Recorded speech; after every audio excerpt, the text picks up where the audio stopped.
하나님 말씀 빌레몬서 1장 1절 말씀부터 7절 말씀까지입니다. 빌레몬서 1장 1절부터 7절 말씀까지입니다.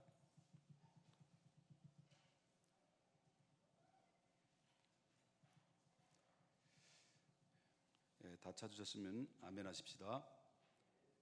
못 찾으셨으면 아멘 하십시다. 빌레몬서 1장 1절, 제가 한 절, 여러분이 한 절 서로 교독합니다. 그리스도 예수를 위하여 갇힌 자 된 바울과 및 형제 디모데는 우리의 사랑을 받는 자요 동력자인 빌레몬과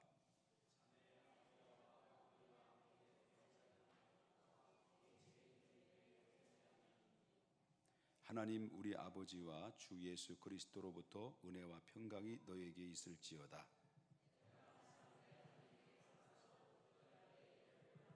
주 예수와 및 모든 성도에 대한 내 사랑과 믿음이 있음을 들음이니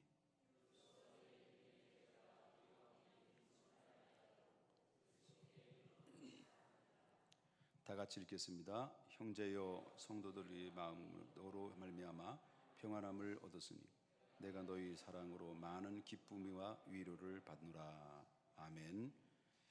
거룩하신 하나님 주님의 은혜와 사랑을 감사합니다. 오늘 이 귀한 시간에 주님의 말씀을 들을 수 있는 은혜를 허락하여 주셔서 감사합니다. 오늘 이 시간 귀한 말씀 들을 때 하나님의 음성으로 들려지게 해주시고 내가 하나님 앞에 교회 앞에서 어떤 존재로 살아야 될지를 나름대로 하나님 마음에 결정하고 결단할 수 있는 시간들이 될 수 있도록 인도해 주옵소서. 예수님의 이름으로 기도 올리옵나이다. 아멘. 잠깐 기도합니다. 1000번째 하나님 앞에 드렸습니다. 문현석 집사님 마음의 소원을 주 안에서 이루고 형통할 수 있도록 도와주옵소서. 예수님의 이름으로 기도했습니다. 아멘. 이제 골로새서의 말씀을 이제 다 끝냈고요. 이제 오늘부터 몇 주에 걸쳐서 빌레몬서에 대한 말씀을 증거하려고 합니다. 여러분 인생에 있어서 사람들은 이렇게 얘기합니다. 세 종류의 인생을 걸어간다라고 합니다. 하나는 마이너스의 인생을 살아가는 사람이 있고 또 한 사람은 제로의 인생을 살아가는 사람이 있고 또 한 사람은 플러스의 인생으로 살아가는 사람. 그러니까 마이너스의 인생으로 살아가는 사람들은 늘 정말 해를 끼치는 사람, 또 제로의 인생은 그냥 평범한 사람, 플러스의 인생은 뭔가 남에게 남겨주고 자기도 남는 인생, 이렇게 살아가는 사람이 있다는 거죠. 부모님도 마찬가지예요. 똑같은 자식인데 배 아파서 낳은 자식인데 부모를 기쁘게 하는 자식이 있는가 하면 부모의 마음을 못질을 하는 정말 아픔을 주는 자식도 있고 그냥 평범한 자식도 있다라고 하는 거죠. 똑같은 자식인데도 불구하고 다 똑같지는 않는다라고 하는 거죠. 똑같은 등록금을 내는데도 불구하고 어떤 사람은 어떤 학생은 상위권으로 또 중위권으로 하위권으로 다 편차가 있다는 것을 우리가 보게 되죠. 교회도 마찬가지로 교회 안에서도 두각을 나타내는 사람이 있는가 하면 그저 평범하게 그냥 교회 왔다 갔다 하는 사람이 있는가 하면 또 교회에서 어떤 해를 끼치는 사람들도 있습니다. 왜? 많은 사람들이 공동체 안에서는 다양한 사람들이 모이기 때문에 그렇다라고 하는 것이죠. 이 땅에 살았던 수많은 사람들이 나름대로의 그 발자취를 남겼는데 그 발자취를 남긴 수많은 사람들의 흔적들을 보면 부끄러운 흔적을 남긴 사람도 있고 아름다운 족적을 남긴 사람도 있다는 거죠. 그렇기 때문에 저는 오늘 이 본문의 말씀을 통해서 이 땅에 살아가면서 정말 아름다운 발자취를 남겼던 세 사람에 대해서 한번, 그리고 모든 후대들에게 가장 귀감이 됐던 세 사람에 대해서 믿음의 주인공 그 세 사람 말씀을 함께 생각을 하려고 합니다. 자, 그 중에 첫 번째 나오는 사람이 누구냐면 이 사도 바울에 대해서 소개를 하고 있어요. 오늘 본문엔 세 인물이 나오는데 사도 바울이 나오죠. 사도 바울 그럼 여러분 너무나도 잘 알고 있고 많이 들어서 알겠습니다만은 빌립보서 3장 3절부터 4절에 나오는 말씀을 보면 그가 어떤 인물인가에 대해서 상세하게 소개를 해주고 있어요. 그는 출생한 지 8일 만에 할례를 받았어요. 그리고 이스라엘 족속이고 베냐민 지파입니다. 그리고 히브리인 중에 히브리인이고 바리새인 중에 아주 철도철미한 바리새인이었습니다. 그리고 열심으로 말하자면 교회를 핍박하였고, 율법으로 말하자면 율법의 의로는 완전한 흠이 없을 만큼 완벽하게 율법을 지키려고 애를 썼던 사람입니다. 이 사람이 바로 과거의 바울이라는 사람입니다. 스데반에 돌로 쳐서 이제 순교를 당할 때 그 순교를 당하는 그 현장에서 결정적으로 스데반을 죽이게 만들었던 결정적 역할을 했던 사람이 누구냐면 또 바울입니다. 그런데 이렇게 바울이 정말 이 세상적으로 볼 때는 갖출 거를 완벽하게 갖췄던 사람이 어느 날 대제사장의 공문을 받아가지고 예수 믿는 사람들을 체포하러 가려가다가 다메섹 도상에서 누구를 만났냐면 부활의 주님을 만납니다. 이 부활의 주님을 만나가지고 그가 완전히 변화가 되죠. 거듭나게 되죠. 그래서 예수 그리스도를 만나게 됐고 부활의 주님으로부터 사명을 받아요. 그리고 사명을 받았는데 3년 동안 아라비아에 가서 그래서 이 구약에 말하고 있는 구약 성경에서 말하고 있는 그 실질적인 그 주인공이 누군가, 구약의 총 주제가 누구인가, 그거를 구약 성경을 통해서 읽다가 구약에서 말하고 있는 총 주제는 예수 그리스도를 말하고 있고, 그 예수 그리스도를 통해서 아버지 하나님이 인류를 구원하기 위한 하나님의 구속사의 계획 속에서 있다라고 하는 것을 뒤늦게 그는 깨닫게 되죠. 그리고 나서 완벽한 하나님의 부름을 받아서 주를 위해서 일생을 살기로 마음으로 작정을 하죠.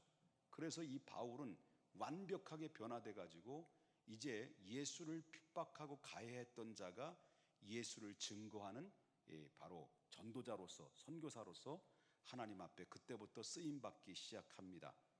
그래서 여러분 보세요. 우리도 자랑거리는 많이 있죠. 우리 내세울 것도 많고, 여러분도 간판 보면 간판도 여러분 다 대단할 거라고 생각이 됩니다만은, 이 바울 사도는 간판 딱 얘기하면 상당한 사람이잖아요. 그런데 그렇게 자랑했던 바울이 그리스도를 만나고 그리스도의 사명을 받고 난 이후로부터 자랑했던 할례, 이스라엘 족속, 베냐민 지파, 그 다음에 히브리인 중에 히브리인, 바리새인 중에 바리새인, 그리고 그렇게 자랑할 만한 엄청난 그런 타이틀을 예수 그리스도를 알기 위해서, 그리고 예수 그리스도를 전하기 위해서 모든 화려한 타이틀을 완전히 떼내버리죠. 완전히 떼내버리고, 그리고 그는 고백하기를 뭐라고 고백을 하냐면, 내게 유익하던 것 내가 그리스도를 위해서 다 해로 여길 뿐더러 또한 모든 것을 해로 여김은 내가 그리스도 예수를 아는 지식이 가장 고상함이니라. 내가 그를 위해서 모든 것을 잃어버리고 내가 갖고 있었던 모든 화려한 타이틀을 배설물로 여김은 내가 그리스도를 얻기 위함입니다.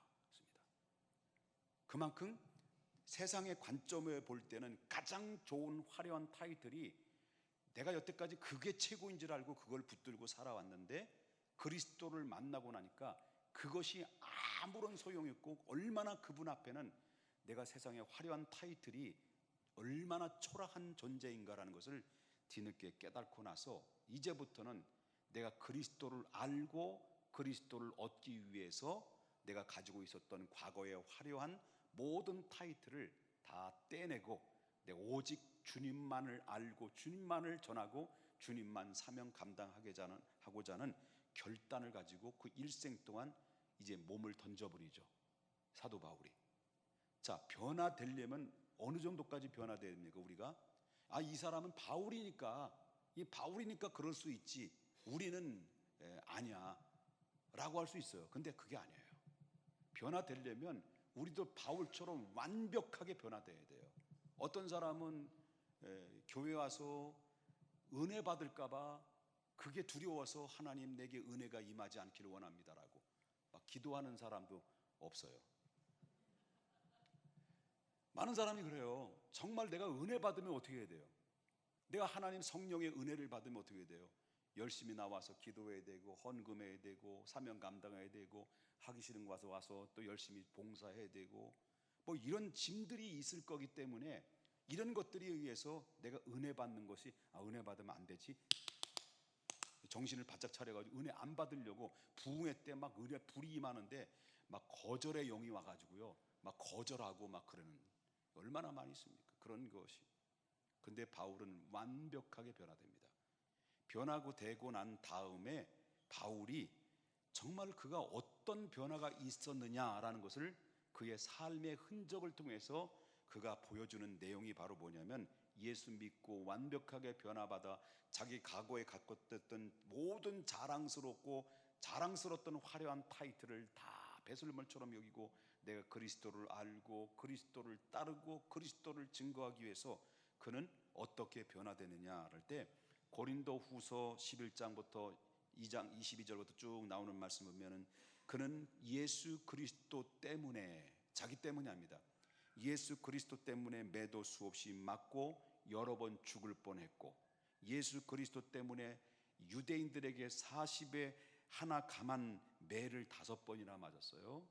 그 다음에 3번이나 태장으로 맞고 1번 돌에 맞고, 그 다음에 3번 파선하는 일에 주야로 지냈고, 배를 타고 파선, 그죠?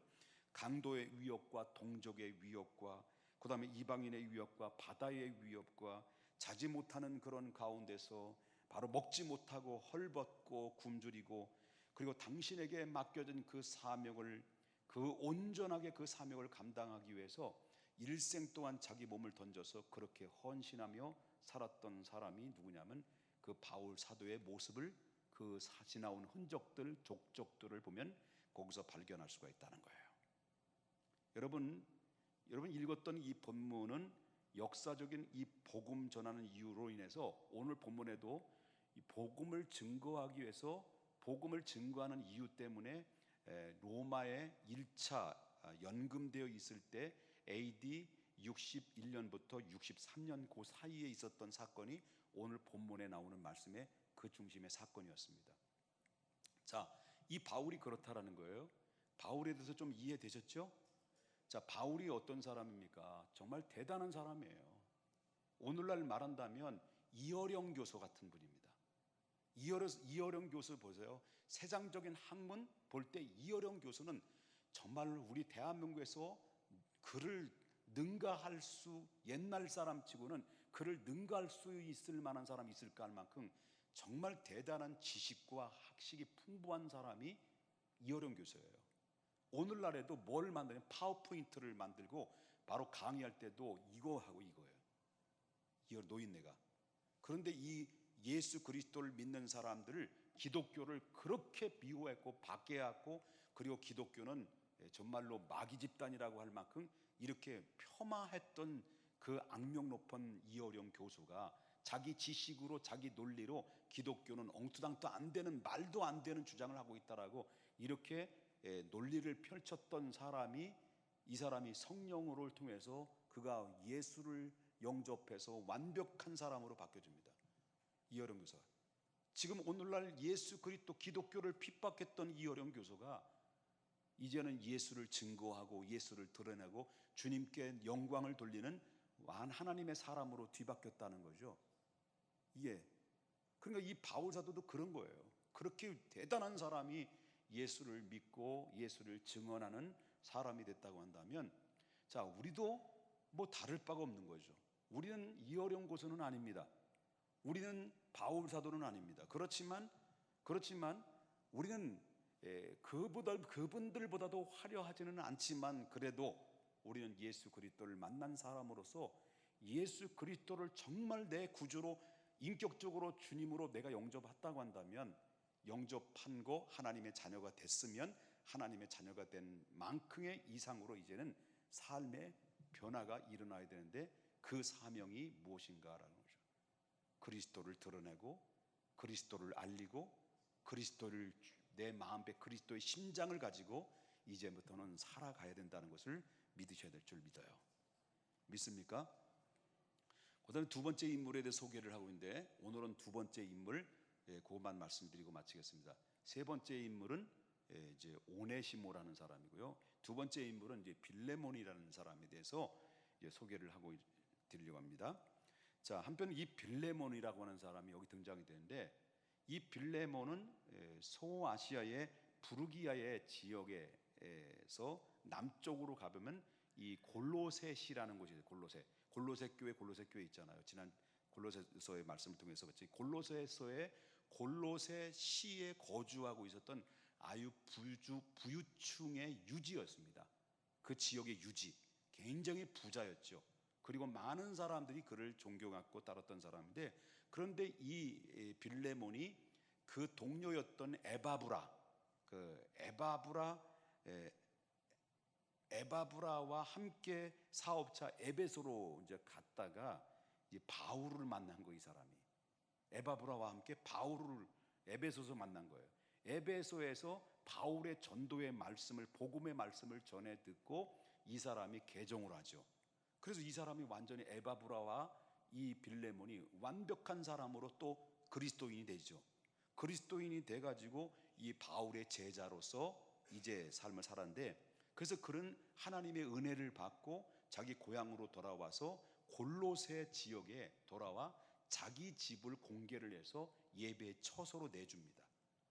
예배 처소로 내줘요. 그래서 더불어 이제 교회가 세워지고 그 자신의 집을, 장소를 개방해서 이렇게 교회를 세울 만큼 아주 신실한 사람이었고, 신실한 믿음의 삶을 살았던 사람이 누구냐면 이 빌레몬이라는 겁니다.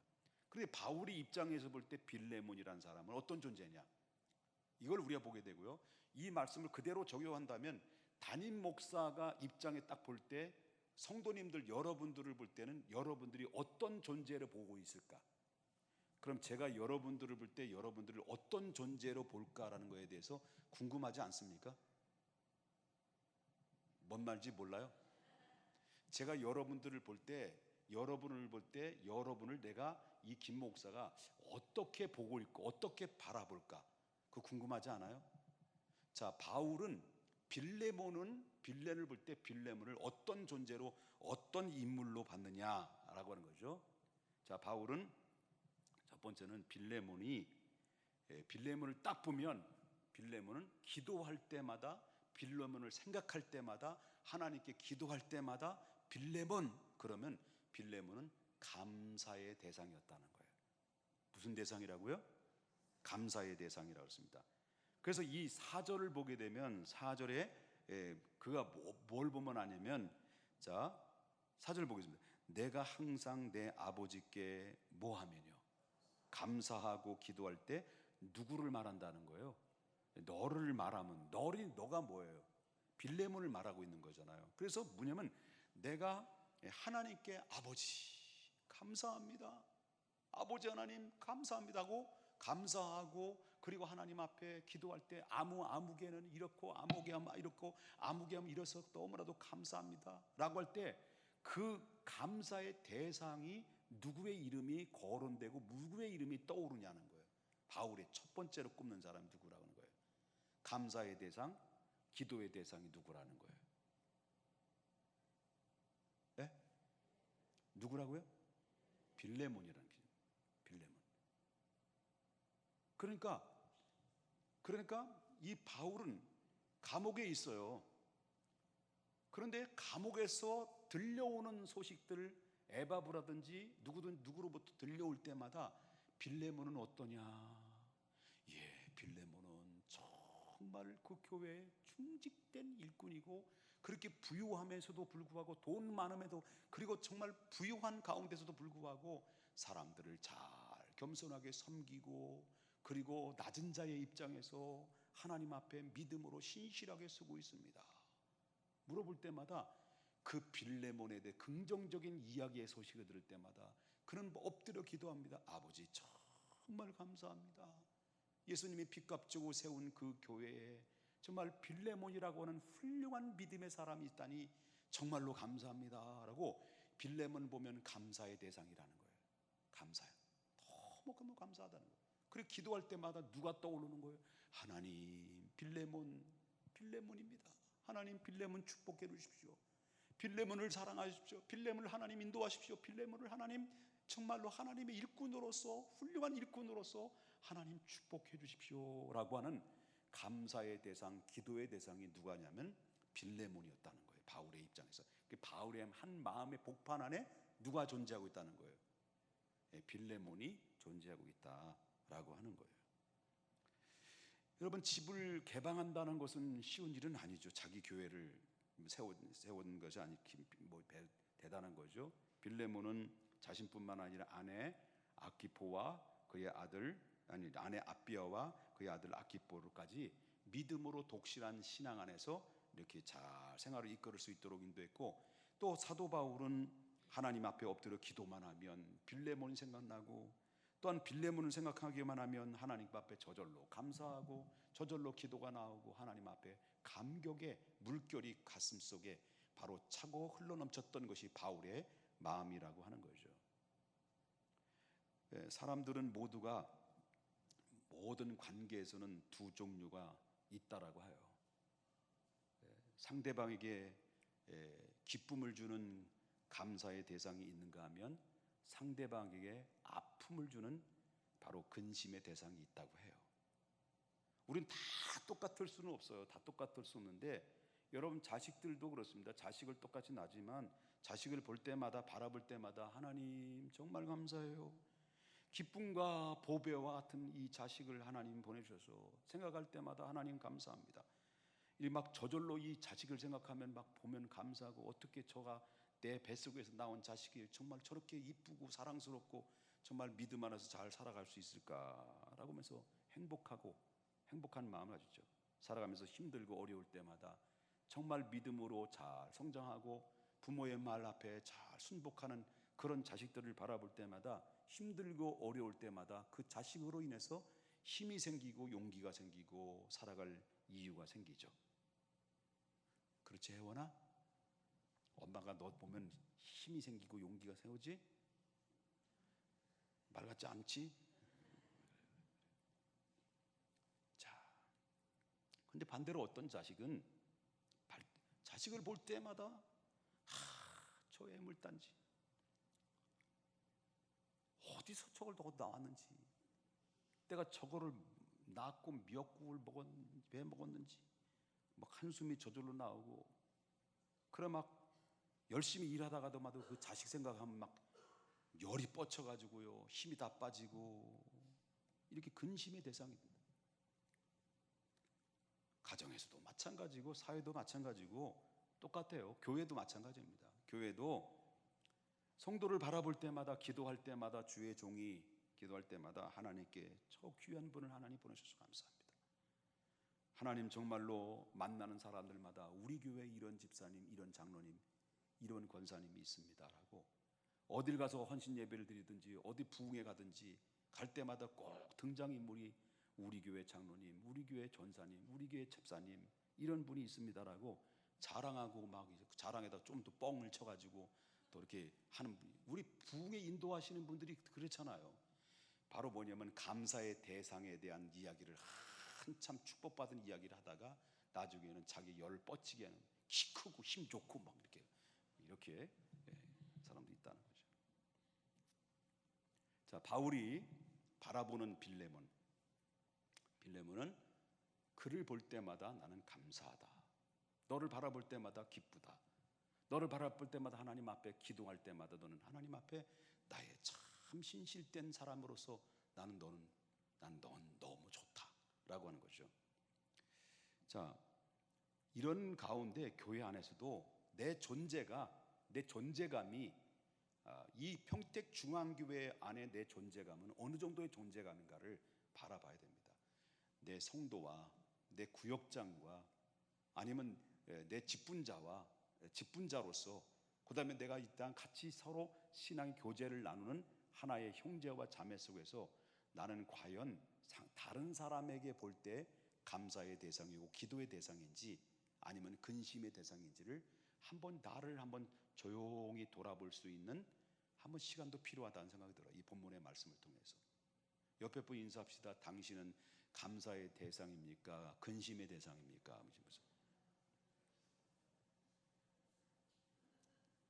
그래서 나온 복음성가가 있어요. 근심을 털어놓고 다 함께 차차차 다 털어놓고 우리 정말 기쁨의 대상, 감사의 대상이 되야 되지 않겠냐는 거죠. 다시 한번 인사합니다. 당신은 나의 감사와 기도의 대상입니다. 라고 인사합시다. 예, 그렇습니다. 자, 그 다음에 4절 보여요. 4절. 바울은 빌레몬에 있어서 어떤 존재인가를 보십시다. 4절. 내가 어떻게 해요? 뭐라 그러죠? 내가 항상이라고 했습니다. 항상 내 하나님께 감사하고 기도할 때 너를 말하면, 빌레몬은 바울에게 사랑받는 좋은 동력자가 될 수 있었던 것은 언제나 그 바울에 있어서는 그 빌레몬은 변함이 없는 동력자였다. 뭐가 없는 동력자라고요? 변함이 없는 동력자. 좋은 동력자는 어제나 오늘이나 처음이나 나중이나 똑같아요. 이게 좋은 동력자입니다. 변함이 없어요. 근데 처음에는 감사의 대상으로 시작했다가 나중에는 근심의 대상으로 변하는 사람들이 너무 많이 있죠. 그런데 처음에는 겸손하게 기쁨의 대상이 되었지만 나중에는 교만한 사람으로 바뀌어지는 경우들도 상당히 많아서, 이런 모습, 처음에 이 감사의 대상에서 근심의 대상으로 바뀌어지는 사람들이 얼마나 많이 있습니까? 교회를 하다 보면 내가 처음 생각했던 것과 다를 수도 있어요. 그러나 그래도 불구하고 변함없는 교회를 사랑하는 분들이 변하지 않는 사람이 진정한 일꾼이다 라고 하는 것을 보게 된다는 거죠. 그래서 빌레몬은 바울에게 있어서는 감사의 대상, 기도의 대상이었고, 두 번째는 바울에게 있어서는 절대로 변하지 아니하는 신실된 동력자다. 한번 주님으로 섬겼던 그 주님을 끝까지 섬겼고, 그리고 교회를 섬기는데도 끝까지 섬겼고, 바울을 섬기는데도 끝까지 바울을 섬겼던 한결같은 사람이다 라는 것을 우리가 보게 된다라고 하는 거예요. 믿습니까? 그래서 우리는 어떤 사람으로 살아야 될 것이냐 할 때, 자, 이 말씀을 통해 정리를 합니다. 여러분 말씀을 너무 잘 들으셔서 오네시모까지 할까요? 오네시모를 하게 되면 이제 요때 제가 인기를 끌어야 되니까 요때 잘 맞춰야 되죠. 그러면 여러분들이 볼 땐 저는, 여러분들이 저를 바라볼 때 감사의 대상이 되고 또 이렇게 될 수 있을 거라. 자, 이 바울 사도는 에베소서 6장 24절에 이렇게 얘기했어요. 우리 주 예수 그리스도의 변함없는 사랑하는 자, 모든 자에게 은혜가 있을지어다. 정말 변함없는 사람들에게 누가 임한다는 거예요? 하나님의 은혜가 임한다. 교회에 재능이 부족해도 변함없는 사람은 하나님이 쓰셔요. 열심히 부족해도 변함이 없는 사람은 그래도 좋은 일꾼이 될 가능성이 있어요. 그러기에 하나님의 일꾼은 처음이나 나중이나 변함이 없는 그런 사람이 되어야 된다는데, 그러지 않으면은 하나님이 쓰지 않아요.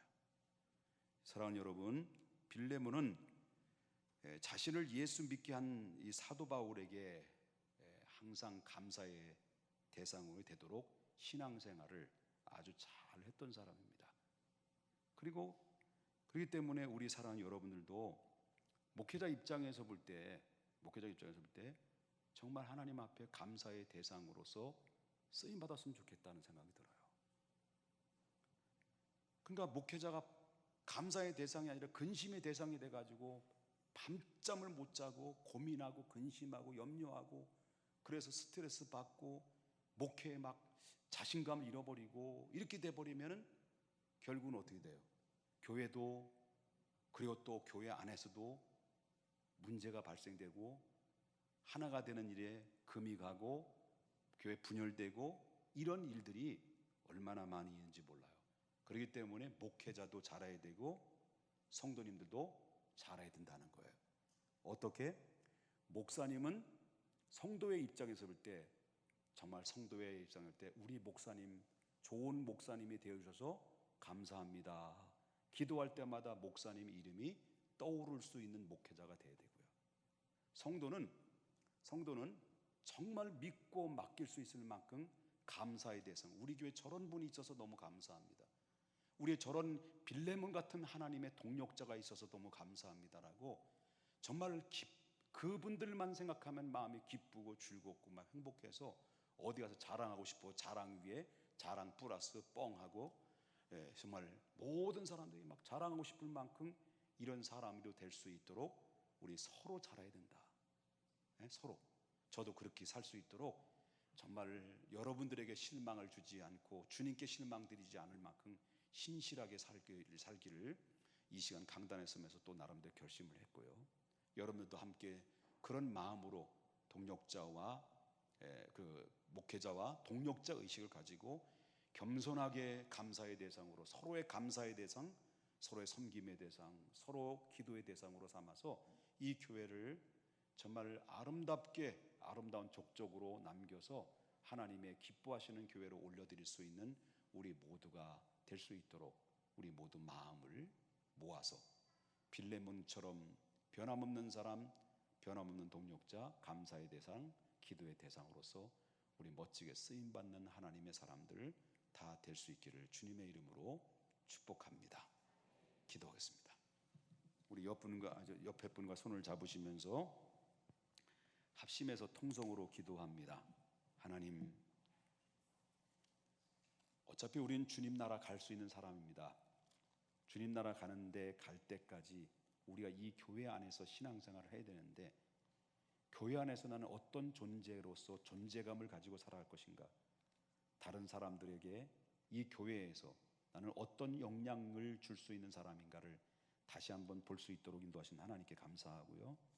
이 시간 기도할 때 하나님, 목회자나 또 성도와 성도의 관계 속에서 하나님 정말 감사의 대상이 될 수 있을 만큼, 믿음의 대상이 될 수 있을 만큼 살아갈 수 있도록 인도하시고, 근심의 대상이 되지 않도록 하나님 성령이여 말씀 안에서 충만케 해달라고 우리 다 같이 한 목소리로 기도합니다. 할렐루야. 사랑의 하나님 아버지요, 주님의 은혜와